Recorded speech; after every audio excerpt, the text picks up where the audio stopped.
হাতে গোনা আর মাত্র কয়েকটা দিন, তারপরেই ভোট। কিন্তু ভোট এলেই পশ্চিমবঙ্গে আম জনতার কপালে চিন্তার ভাঁজ পড়ে। কারণ পশ্চিমবঙ্গের রাজনৈতিক ইতিহাস সাক্ষী রয়েছে ভোট মানেই শাসক দলের সন্ত্রাস। সম্প্রতি কেরালা, আসামে ভোট হলো, একটা ছাপ্পা, একটা খুন, সন্ত্রাস, কোথাও কিচ্ছু হয়নি। অথচ পশ্চিমবঙ্গে দেখুন, ভোট এলেই সন্ত্রাস। আজ এই নিয়ে আমাদের ভিডিও, শেষ পর্যন্ত সঙ্গে থাকবেন। নমস্কার, আমি স্বাতি। মাধ্যম ইউটিউব চ্যানেলের আরও একটি ভিডিওতে আপনাদের স্বাগত জানাই। পশ্চিমবঙ্গের নির্বাচন চলাকালীন 2021 সালের বিধানসভা নির্বাচনের পর তৃণমূলের গুন্ডাদের দ্বারা সংঘটিত 40টি ধর্ষণ, হত্যা এবং ভাঙচুরের ঘটনা ঘটেছিল। বিগত 5 দশকে পশ্চিমবঙ্গের ইতিহাসে নির্বাচন যেন একটা হিংসার উৎসবে পরিণত হয়েছে। এর শুরুটা হয়েছিল বাম আমলে। প্রথম সারির বাম নেতা রবীন দেবের নামই হয়ে গিয়েছিল রিগিং দেব। সায়েন্টিফিক রিগিংয়ের আবিষ্কর্তা ছিল সিপিএম। হারমাত নামক আরও একটি শব্দ সিপিএমের আমলেই বাংলা অভিধানে যুক্ত হয়। আর এই প্রবণতাকে অন্তিম পরিণতি দিয়েছেন তৃণমূল মুখ্যমন্ত্রী মমতা বন্দ্যোপাধ্যায়। আজ বাংলার ভোট মানেই যেন লাশ, বোমা আর আগুনের তাণ্ডব। আজ আমরা ফিরে দেখব 2021 সালের ভোট পরবর্তী হিংসার কিছু পরিসংখ্যান। ঘটনা অগুন্তি। কীভাবে মুখ্যমন্ত্রী মমতা বন্দ্যোপাধ্যায় নিজের হাত রাঙিয়েছিলেন শত শত নিষ্পাপ বাঙালির রক্তে, আজ তারই কিছু নমুনা তুলে ধরব আপনাদের সামনে।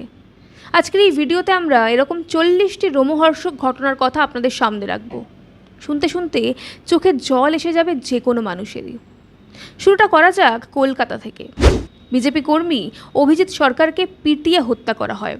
2রা মে 2021-এ ফেসবুক লাইভে 2টি ভিডিও আপলোড করার কয়েক ঘন্টা পরেই তৃণমূলের কিছু গুন্ডা বিজেপি কর্মী অভিজিৎ সরকারকে পিটিয়ে হত্যা করে। ভিডিও দেখা গিয়েছিল তৃণমূল কর্মীরা কলকাতার বেলেঘাটা এলাকার 30 নম্বর ওয়ার্ডে তার বাড়ি এবং এনজিও অফিস ভাঙচুর করছে। অভিজিৎ একজন কুকুরপ্রেমী ছিলেন এবং বেশ কয়েকটি পথকুকুরকে দত্তক নিয়েছিলেন তিনি, যার মধ্যে একটি কুকুর 5টি ছানার জন্ম দিয়েছিল। তৃণমূল সদস্যরা তার কুকুরগুলোকেও রেহাই দেয়নি। 5টি ছানাকে নির্মমভাবে পিটিয়ে মারে তারা। অভিজিৎকে ঘরের বাইরে টেনে হিঁচড়ে বের করা হয়, নির্মমভাবে মারধর করা হয়, আর তারপর কেবল টিভির তার দিয়ে শ্বাসরোধ করে মেরে ফেলা হয়। অভিজিতের একমাত্র দোষ ছিল তিনি বিজেপি সমর্থক ছিলেন। ভোট পরবর্তী হিংসার অন্য একটি ঘটনায় 2রা মে 2021-এ বেশ কয়েকজন তৃণমূল গুন্ডা উত্তর 24 পরগনা জেলার পানিহাটি পুরসভার ঘোলা মালিকপাড়ায় একজন সক্রিয় বিজেপি কর্মী বিশ্বনাথ ধরের বাড়িতে হামলা চালায়। তৃণমূল গুন্ডারা ধরের বাড়িতে ঢুকে পড়ে এবং তার সম্পত্তি ভাঙচুর করে। দুষ্কৃতীরা প্রথমে সিসিটিভি ক্যামেরাগুলিকে ভেঙে দেয়, তারপর বিজেপি কর্মীর বাসভবনে লুটপাট শুরু করে। তারা আলমারি ভেঙে নগদ টাকা, গয়না চুরি করে। যাওয়ার পথে তারা মারুতি গাড়ি এবং একটি রয়্যাল এনফিল্ড বুলেট বাইকও জ্বালিয়ে দিয়েছিল। দক্ষিণ দিনাজপুর জেলার ত্রিমোহনীর কিসমাত দাপট গ্রামে শাসক দল তৃণমূলের কর্মীদের দ্বারা এক বিজেপি কর্মীকে তার নিজের বাসভবনেই নির্মমভাবে মারধর করা হয়। বিধানসভা নির্বাচনের পর মালদা জেলার ইংরেজবাজার এলাকায় বিজেপি প্রার্থী এবং বিশিষ্ট ক্যান্সার বিশেষজ্ঞ বিজ্ঞানী গোবর্ধন দাসের বাড়ি ঘিরে ফেলে তৃণমূল সমর্থিত দুষ্কৃতীরা। তার বাড়িতেও হামলা এবং ভাঙচুর চালানো হয়। বাঁকুড়া জেলায় বিজেপি কর্মী অরূপ রুইদাসকে হত্যা করে একটি গাছে ঝুলিয়ে দেওয়া হয়। অরূপ রুইদাস পশ্চিমবঙ্গের ইন্দাস বিধানসভার একজন বুথ এজেন্ট ছিলেন। কোচবিহারের শীতলকুচি বিধানসভার কেন্দ্রে বিজেপি কর্মী আশিস সিংহ রায়কে তৃণমূল গুন্ডারা পিটিয়ে হত্যা করেছিল। একই ধরনের এক ঘটনায় ভোট পরবর্তী হিংসায় শীতলকুচি বিধানসভা কেন্দ্রে বিজেপি কার্যকর্তা মানিক মণ্ডল নিহত হন। বিধানসভা ফলাফল ঘোষণার পরপরই মে মাসের প্রথম সপ্তাহে এই ঘটনা ঘটে। কোচবিহারের শীতলকুচি এলাকার শালবাড়িতে তৃণমূলের সশস্ত্র হামলায় বিজেপি কর্মী মিন্টু বর্মন নিহত হন। ওই একই কোচবিহারের সিতাই এলাকায় প্রবীণ বিজেপি নেতা হরেন্দ্রনাথ অধিকারীকে তৃণমূলের দুষ্কৃতীরা পিটিয়ে হত্যা করে। পূর্ব মেদিনীপুর জেলার হলদিয়ায় বিজেপি কর্মী সুফল মাইতিকে তৃণমূল কর্মীরা পিটিয়ে হত্যা করেছিল। কোচবিহারের মাথাভাঙায় বিজেপি কর্মী দেবাশিস ধরকে ধারালো অস্ত্র দিয়ে কুপিয়ে এবং তারপর পিটিয়ে হত্যা করে তৃণমূল সমর্থকরা। নদিয়া জেলার রানাঘাটে বিজেপি কর্মী উত্তম ঘোষকে হত্যার অভিযোগ ওঠে তৃণমূল কর্মীদের বিরুদ্ধে। উত্তর 24 পরগনার ভাটপাড়ায় আকাশ যাদব নামে এক বিজেপি সমর্থককে গুলি করে হত্যা করা হয়। তার পরিবার তৃণমূলের বিরুদ্ধে অভিযোগ করেছিলেন। দক্ষিণ 24 পরগনার ডায়মন্ড হারবারের সাধুরঘাট গ্রামে 29 মে বিজেপি বুথ সভাপতি রাজা সামন্তকে তৃণমূলের কর্মী সমর্থকরা নির্মমভাবে পিটিয়ে হত্যা করেছিল। এরপর শীতলকুচি বিধানসভার এসসি রাজবংশী সম্প্রদায়ের বিজেপি সমর্থক ধীরেন বর্মনকে তৃণমূল গুন্ডারা নির্মমভাবে হত্যা করে। অন্য একটি ভয়াবহ ঘটনায় বিজেপি কর্মী প্রসেনজিৎ দাস কিছু তৃণমূল সদস্যের মানসিক এবং শারীরিক হয়রানির শিকার হয়ে আত্মহত্যা করতে বাধ্য করেন। তার পরিবার জানায় যে তৃণমূল গুন্ডারা তাকে দুবার মারধর করেছিল এবং ভয়াবহ পরিণতির হুমকি দিয়েছিল। মানসিকভাবে বিপর্যস্ত রাজারহাটের গোপালপুর এলাকার হরিজনপল্লীর বাসিন্দা চাপ সামলাতে না পেরে আত্মহত্যার সিদ্ধান্ত নিয়েছিল। সোনারপুর উত্তর বিধানসভা কেন্দ্রে নির্মল মণ্ডল নামে এক বিজেপি কর্মীকে তার রাজনৈতিক প্রতিদ্বন্দ্বীরা পিটিয়ে হত্যা করে। মৃত বিজেপি কর্মীর মা জানান যে স্থানীয় কাউন্সিলর শম্পা চক্রবর্তী অভিযুক্তদের শাস্তি দেওয়ার বদলে উল্টে তাদের তিরস্কার করেন কেন তারা তাদের ছেলের খেয়াল রাখতে পারেননি। বিজেপি কর্মী ঘনশ্যাম রানাকে প্রথমে গুলি এবং পরে বাড়ির সামনেই নৃশংসভাবে কুপিয়ে হত্যা করা হয়েছিল। হুগলির খানাকুলের বাসিন্দা ছিলেন ঘনশ্যাম। রাজ্য বিধানসভা নির্বাচনের ফলাফলের পরপরই পশ্চিমবঙ্গের শাসক দলের ইসলামপন্থী সমর্থকরা অরিন্দম মিদ্যা নামে এক তরুণ বিজেপি সমর্থককে ফাঁসিতে ঝুলিয়ে হত্যা করে। মিদ্যা ডায়মন্ড হারবারের ফলতা বিধানসভা কেন্দ্রের অন্তর্গত পাঁচকলি গ্রামের বাসিন্দা ছিলেন। 14 মে 2021-এ পশ্চিমবঙ্গের নদিয়া জেলায় ধর্মমণ্ডল নামে এক বিজেপি কর্মীকে তার বাড়িতে তৃণমূল গুন্ডারা নির্মমভাবে আক্রমণ করেছিল। তৃণমূল ক্যাডারদের দ্বারা গুরুতর আহত হওয়ার পর তাকে হাসপাতালে ভর্তি করা হয় এবং 16 মে 2021-এ কলকাতার একটি হাসপাতালে তিনি মারা যান। একই দিনে বীরভূম জেলার নলহাটি বিধানসভা কেন্দ্রের বিজেপি কর্মী মনোজ জয়সওয়ালকে মৃত অবস্থায় পাওয়া যায়। বিজেপি কর্মীরা জানান জয়সওয়ালকে তৃণমূল গুন্ডারা খুন করেছে। পশ্চিমবঙ্গ বিজেপি অভিযোগ করে যে মালদাহের উত্তর লক্ষ্মীপুরে তৃণমূল গুন্ডারা তাদের 2 কার্যকর্তাকে খুন করেছে। মৃতের নাম মনোজ মণ্ডল এবং চৈতন্য মণ্ডল। সেই সময় বিজেপি একটি ছবি শেয়ার করেছিল। তাতে দেখা যায় 2 কর্মীকে একই সাথে গাছের ডালে দড়ি দিয়ে বেঁধে ঝুলিয়ে রাখা হয়েছে। ভোট পরবর্তী হিংসে বিজেপি কর্মী দেবব্রত মাইতিকে নৃশংসভাবে হত্যা করা হয়েছিল। ঘটনা ঘটেছিল 3রা মে, মানে ভোটের রেজাল্টের ঠিক একদিন পর।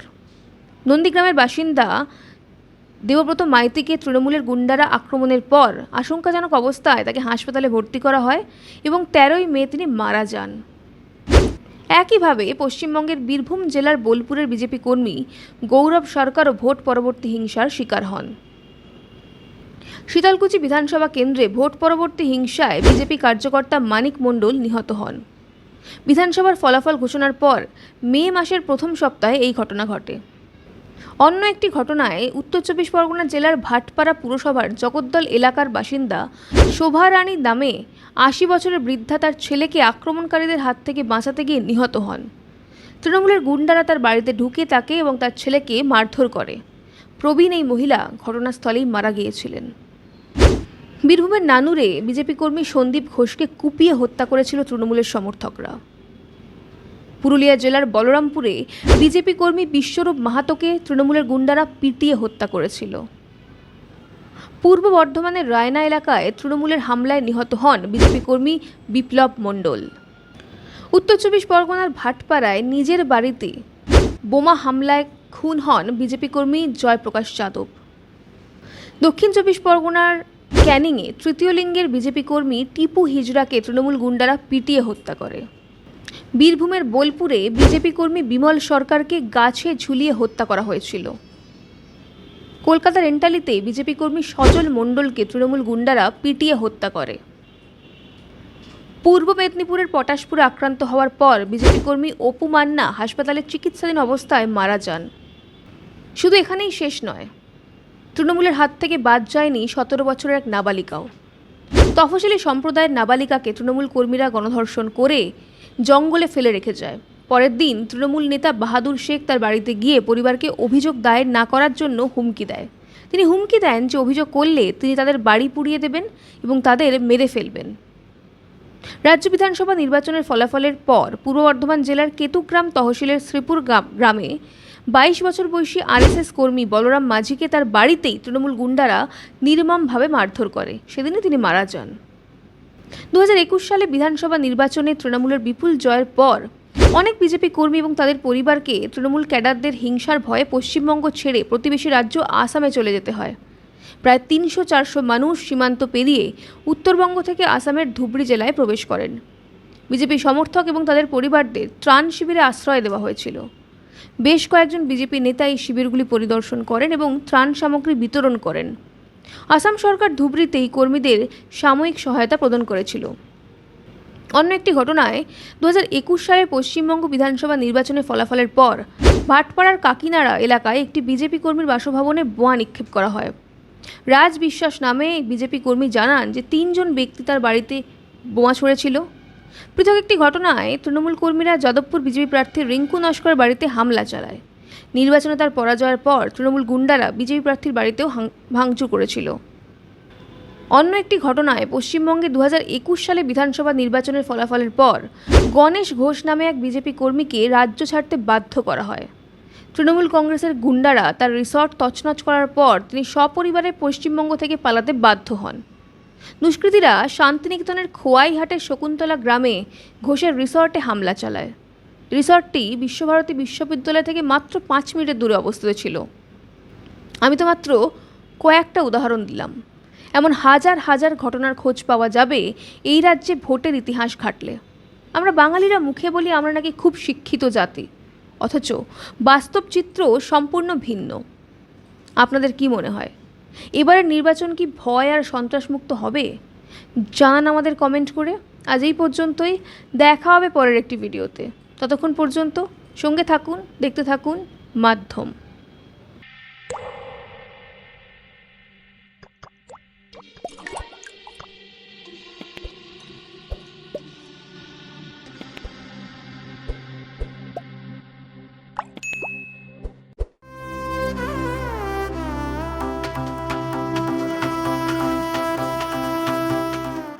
भारत विविधताओं का देश और भारत के हृदय में मध्य प्रदेश, जहां आस्था, प्रकृति और विकास एक साथ आगे बढ़ते हैं।